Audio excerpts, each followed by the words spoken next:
All right, what's up, everybody? Familiar face back on my YouTube. So we want to answer a question. We do? We should answer all right. a question. We're answering questions. And I'm going to make Joel answer this question because I feel like he has a lot more experience with this particular thing than I do. So guy says, I'm in low cap division called New York State. It's not a free state, so you can only have, 10 round mags or something there? Yeah.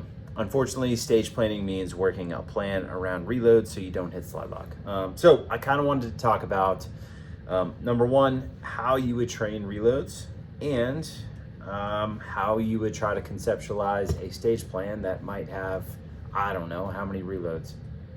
Three? You could be doing 3 or 4. Depends. 3 or 4 reloads. So, you've shot production a bunch, obviously. I have not. I've only shot carry optics and open. So I have not had to do a bunch of reloads. Usually it's 1 reload per, if any. Well, for people not familiar, production division used to be 10 rounds. That was it. So it's 10 plus 1, not the 15 it is now. So essentially a stock-ish pistol, not as relaxed as it is now, iron sights, and then 10 rounds. So for shooting like that, for the most part, you have to be disciplined or kind of a tidy shooter. And I mean, I'm not saying you can be, well, I am. I'll say you can be kind of a slob with the way carry optics is set up now, with magazines that hold 22, 23 rounds and a red dot. So, like, fundamentally, if you're shooting a lower capacity, so even if it's an optic division, but 10 rounds for the capacity, kind of 2 things you'll be fighting with. Obviously, the capacity is you'll have to manage your aggression a bit and be disciplined. For most people, otherwise, if you have, for example, you're shooting an array and there's 4 paper targets and 1 steel you're going to shoot from there, and that's 9 rounds, and you have 10 plus 1. Yeah, don't miss. Right. Or if you have 1 on the steel, then maybe you have 1 makeup, and the next thing you know, you're at slide lock. Now you're at just 10. You're no longer 10 plus 1. It depends on what's happening and how much steel there is and how far the targets are, and a gazillion different other variables. But for the most part, when you're shooting lower capacity, at least for the amount of time I shot production also, you have to be pretty disciplined. The other thing I think that's the main obstacle is obviously for stage plan is capacity, because no one wants to do standing reloads. But I think sometimes people come up with really, really stupid plans trying to be clever and trying to avoid doing a magazine change. So for real, it'll be like, well, 2, 4, 6, and I've got 10 rounds. Let me find 2. Like, I could go over here and shoot this target, and way over here shoot this target. That way I'll do a mag change. It's like, nope, not doing that. Doesn't seem like it would be very nice. Yeah, you already get it. So instead, I would just stage plan like your gun has infinite ammo, and then after you figure out the stage plan of the best order to engage the targets, then where you figure out your mag changes is the very last variable. All right. What do you think? All right. So if you're doing 3 to 4 reloads per, so shooting carry optics or something like LO or open, maybe you're looking for that one particular spot for a reload. And to me, it's typically in the spot where it's you have the most amount of running. Sure. This way you can bury the reload in the run instead of, taking your time. Yeah, you're doing some blasting, and then I've got 5 yards or 10 yards to go somewhere else. I got plenty of time to hit the mag release while I'm running, get the magazine in, plenty of room to get the gun up and ready to go by the time I get there. Yeah, but with production or a lower capacity division, where are you putting that in your stage plan? Is it hey, only on the runs, or is it because not every some stages might just have one particular spot where you have a run, and then maybe you have a spot where it's maybe 2 steps. This is fun talking about this stuff. Honestly, say what you want. I still think 10 round production was the coolest division. Well, yeah, it seems like the cooler stage plan. It was the more difficult stage plan. It was the highest difficulty, in my opinion, at the time. So anyway, to talk about what you're saying, I think so you've made your stage plan. You know where you have to change mags. I kind of look at mag changes in 2 different ways as far as priority. One, if it's a longer run, I'll prioritize running the movement. So I'll launch out of there really aggressively, hit the button somewhere along the way, probably within the first step or 2. Then while I'm running, which I had a mag here, but then I've got plenty of time to draw the magazine out, I can get the mag in the gun with still tons of time to get my grip established, the gun up before I get there, because I've got so long to run. Otherwise, if it's blending positions or I only have a step or two, then I'll prioritize loading the gun. Okay. And then like my feet will carry me there, but I wouldn't make my priority moving. Instead, it would be, for example, so happy I happen to have a pistol here. I'd be shooting here, like backing out, and I'm going to shoot more targets over here. So I just like back out, mag change. I'm really focused on that and focused on getting the gun right back up because I've got more targets a couple steps away. I'm going to start shooting again. Okay. So the priority is like gun handling, mag out, mag in, looking for targets, gun back up. All right. Couple more questions. Yeah. Did you what did you try to conceptualize in terms of like stage plan when you were like, hey, this is the spot that I'm going to reload? Was there like a specific cue? Like when you get done with a target, or? I mean, you could do the same kind of stuff where you do for movement. So kind of two different ways in my brain. It's either trigger break. So after I pull the trigger, like for the last time I feel the shot being fired for that target, I want to initiate a reload, or the visual part. So I'm watching the sight, and when I see my fiber or dot, depending on the case, like when I call the shot good, and I see the sight start to lift, and I don't plan to return it back to the target, aim again, that I can initiate the reload. I gotcha. So it'd just be up to you. All right, and then how did you train these things to become good at reloads? Because a lot of gun handling. Yeah, it is a very gun handling heavy division, it seems like. Yeah, 100%. Being good at draws and mag changes.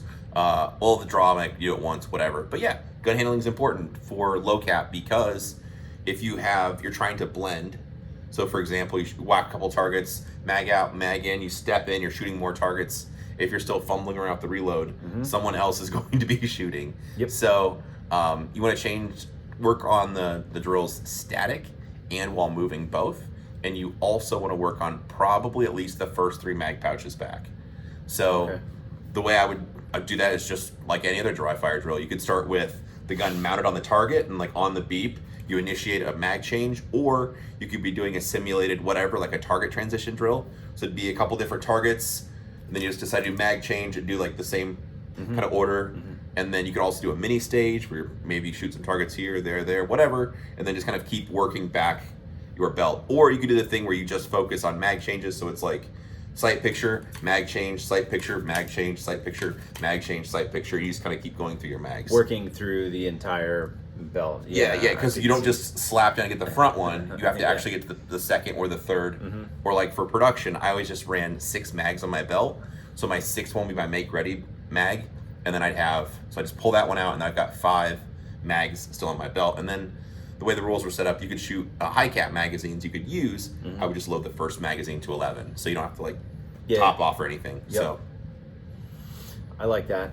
So there's obviously dry fire, a bunch of dry fire that you're doing with reloads. Correct. And it wouldn't be, it's just like drawing the pistol. It's not something that you have to subconsciously think about and do play by play. It's just whenever it's time to reload it, mag out, mag in, and you just go back to doing your thing. Okay. What did you do? So did you have anything where you raced? Did you race par times? Did you, what did you do in dry fire to get good at reloads? 'Cause all that kind of stuff. That was a huge part of it. Yeah, all that kind of stuff. Okay. I liked the 4 aces drill a lot in dry fire. For live fire, I think there's better use of your time on the range. But for people familiar or not familiar, rather, it's just hands relaxed at sides, draw and shoot a simulated 7-yard target twice, mag change 2 more times. So it's 4 rounds total. It's very intensive on gun handling. A really good dry fire time for people that practice a lot and really get tuned up. Anything under 2 seconds is pretty sporty. With some training, you can get down to the 1.8, probably 1.9. 1.92 is my fastest. Yeah. But I did this so much, I could get to the point where I would just stare where I wanted to go, and the gun would just whip the gun out of the holster, and it shows up where I'm looking. When I want to mag change, it was just sub-second.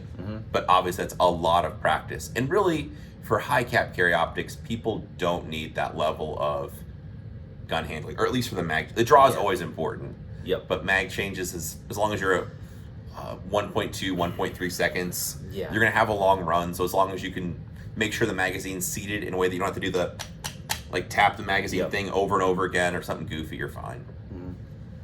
I focus on consistency more than I do time anymore. There was definitely a time when I focused a ton on like just trying to get faster and faster and faster at reloads, and I think that helped me.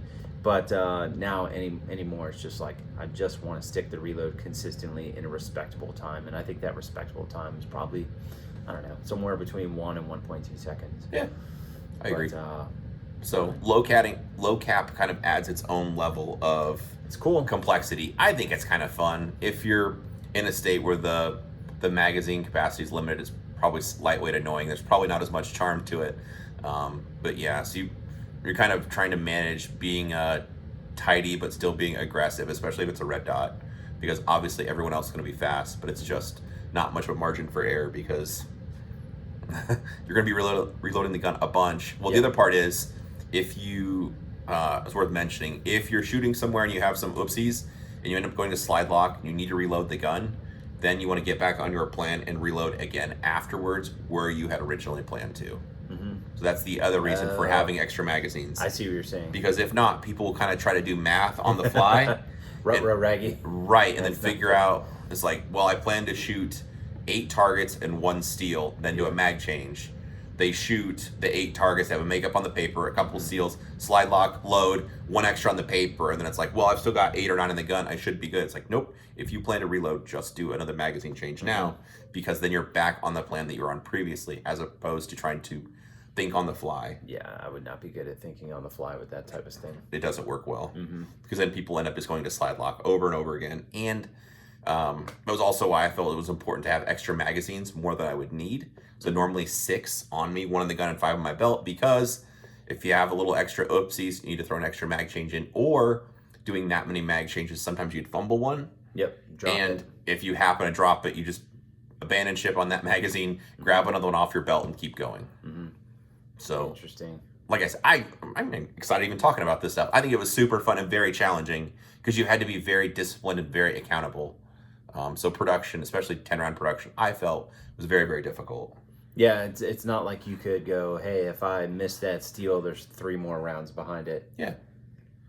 You do that with production, that's probably not good. No, it's not the same as having like 23 plus 1 and you've got a big run in the middle to do a mag change and like whatever, it's fine. So it's just a different, and then obviously carry optics is way faster, way more aggressive. So I'm not saying you cannot shoot an iron sighted gun aggressively, but you could be a bit more sloppy, I suppose, with a high cap division and still be okay. Yeah, just because you have more makeup shots allowed. Yeah. So 100%. All right. Well, very cool. Fun little trip down memory lane. If you guys like what Joel is saying, you should go to his YouTube page. Joel, you put out stuff once in a while, daily. Very, very disciplined. I am not that disciplined. It's daily for Joel. So go check him out. And yeah, if you guys have any questions, comments, concerns, drop them in the comment box below. Boom.